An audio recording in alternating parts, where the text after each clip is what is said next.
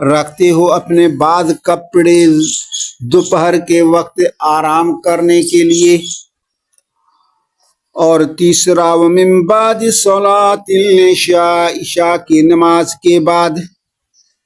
ثلاث عورات لکم، یہ 3 اوقات ستر کے ہیں، پردے کے اوقات ہی. یہ بھی نہ آئیں، غلام بھی نہ آئیں، لڑکے بھی نہ آئیں. لیس علیکم ولا علیہم جناح بعدہن، نہیں ہے تمہارے اوپر نہ ان کے اوپر کوئی گناہ ان کے بعد، ان اوقات کے علاوہ. بغیر اجازت تمہارے گھر میں آئیں، کمرے میں آ جائیں، داخل ہوں، ان کو اجازت ہے. طوافون علیکم بعضکم علی بعض، یہ پھرنے والے ہیں کام کاج کے لیے، خدمت کے لیے تمہارے اوپر بعض پر.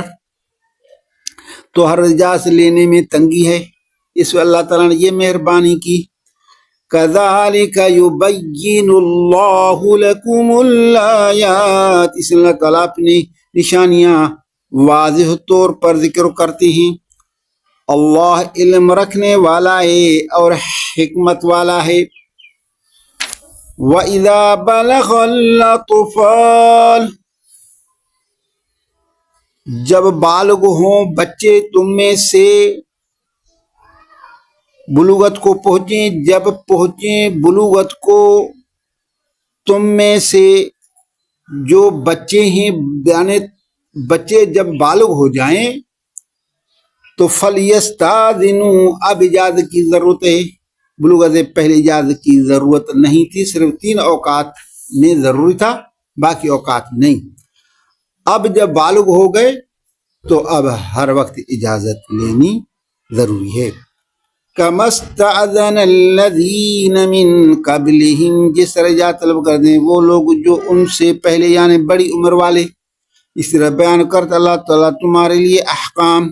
واللہ علیم حکیم، آگے فرماتے اللہ تعالیٰ علم رکھنے والا اور حکمت والا ہے. اب آگے اللہ تعالیٰ بوڑھی عورتوں کے بارے میں ایک قانون بتلاتا ہے کہ ان میں ایک تو عزیمت ہے، دوسری رخصت ہے. پہلے رخصت کا ذکر کیا ہے، فرماتے ہیں والقواعد من النساء اللاتی لا یرجون نکاحا، بڑی عمر والی بوڑھی عورتیں جو نہیں امید رکھتی نکاح کی، نہیں ہے ان کے اوپر کوئی گناہ کہ رکھیں زائد کپڑے، نہ ہو ظاہر کرنے والی زینت، اپنی زینت ظاہر کرنے والی نہ ہو. یعنی دادی اور نانی سے پردہ نہیں ہے، وہ پردہ نہ کریں، زائد کپڑے برقع نہ پہنیں، بڑی چادر نہیں ہے، کھلے چہرے کے سامنے لوگوں کے یہاں آتی ہیں، کھلے چہرے کے ساتھ لوگوں کے سامنے ظاہر ہوتی ہیں تو پھر اجازت ہے. چہرہ کھلا رکھے تو اجازت ہے بوڑھی عورت کو، نانی اور دادی کی عمر کو جو پہنچی ہے، یہ ہے رخصت. آگے اللہ تعالیٰ عظمت بھی بتلاتے ہیں وَأَن يَسْتَعْفِفْنَ خَيْرٌ لَهُنَّ، اگر اس سے بھی بچیں تو وہ بہتر ہے. یعنی بوڑھی بھی پردہ کرے، وہ بھی چہرہ چھپائے. تو آج کل تو بھائی فتنے کا دور ہے، تو سب قسم عورتوں کے لیے پردہ ہی ہونا چاہیے، شیطانی دور. واللہ سمیع علیم، اللہ تعالیٰ تمہارے باتوں کو سننے والا ہے اور علم رکھنے والا ہے. آگے اللہ تعالیٰ منافقین و مومنین کی صفات کا ذکر کرتا ہے. انما المؤمنون الذین آمنوا باللہ ورسولہ، بے شک وہ مومن جنہوں نے ایمان لائے اللہ پر، اللہ کے رسول پر جب ہوتے ہیں اپنے رسول کے ساتھ اللہ امرن جامع، کسی جمع ہونے والے کام پر، اہم بات پر رسول کی مجلس میں ہوتے ہیں، مشورہ ہوتا ہے وغیرہ، کوئی اور کام ہوتا ہے، تو لم يذهبوا حتى يستاذنوه، وہ نہیں جاتے یہاں تک کہ آپ سے اذن طلب کریں، اجازت لے کر جاتے ہیں۔ اس طرح ہی کرنا چاہیے، مومنین کا یہی کام ہے۔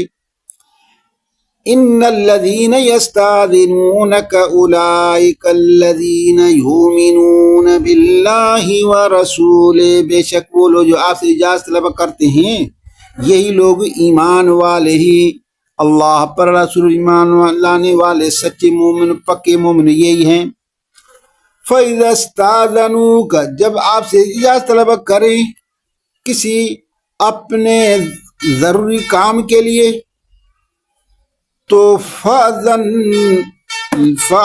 لِمَنْ شِئْتَ مِنْهُمْ وَاسْتَغْفِرْ لَهُمْ، تو آپ کو اختیار ہے، اگر مناسب سمجھے تو آپ اجازت دے دیں، وَاسْتَغْفِرْ لَهُمْ، اجازت کے بعد ان کے لیے استغفار کیا کریں، اللہ گناہوں کا بخشنے والا، رحم کرنے والا ہے۔ لا تجعلوا دعاء الرسول بینکم کدعاء بعضکم بعضا، حسن صحبت کا درجہ ثانی اللہ تعالیٰ ذکر فرماتے ہیں، مت بناؤ رسول کے بلانے کو اپنے درمیان میں جس طرح ایک دوسرے کو بلاتے ہو، کوئی گیا کوئی نہیں گیا، اجازت لی نہیں لی، اٹھ کر چلا گیا، نہیں، اس طرح نہ کرو۔ جب میرا رسول تم کو بلائے تو تمہارے اوپر اجابت ضروری ہے۔ فَلْيَحْذَرِ الَّذِينَ يُخَالِفُونَ قَدْ يَعْلَمُ اللَّهُ الَّذِينَ يَتَسَلَّلُونَ مِنْكُمْ لِوَاذًا، آگے منافقین کی صفت اللہ تعالیٰ ذکر فرماتے ہیں، منافقین رسول کی مجلس سے چلے جاتے ہیں، اللہ جانتا ہے وہ لوگوں کو جو کھسک جاتے ہیں تم میں سے آنکھ چھپا کر، رسول کو اطلاع نہیں ہوتی، اجازت ہی نہیں لیتے، کھسک جاتے ہیں،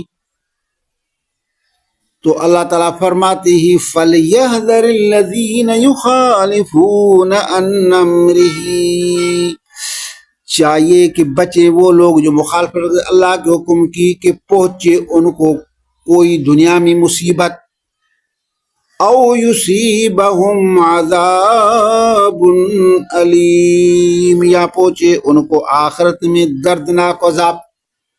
کیوں بغیر اجازت کے رسول کی مجلس سے چلے جاتے ہیں؟ جب کوئی اہم معاملہ ہے جس کی وجہ سے سارے جمع ہیں، مشورہ ہو رہا ہے، کوئی ضروری کام ہے، تو مومن اجازت طلب کر کے جاتا ہے، اور منافق کو چھپ کر کے چلا جاتا ہے۔